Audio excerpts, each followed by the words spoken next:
First, we will start by downloading WordPress on localhost. Then we will explore basic settings of the WordPress dashboard related to plugins and themes. After that, we will proceed to visit beautiful website templates that are built in.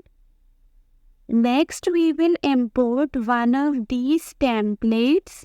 Then we will add instructions on how to edit the header section to set up social icons and buttons, etc.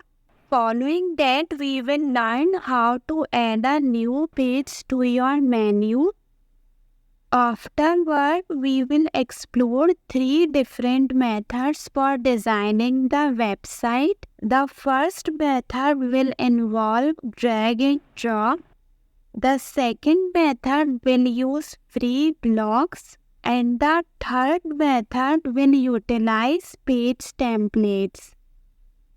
The final website that will be presented to you will consist of 6 dynamic pages, a visually appealing home page that can be easily edited, an e-book page, a dynamic contact page, and 3 additional pages to fulfill your requirements.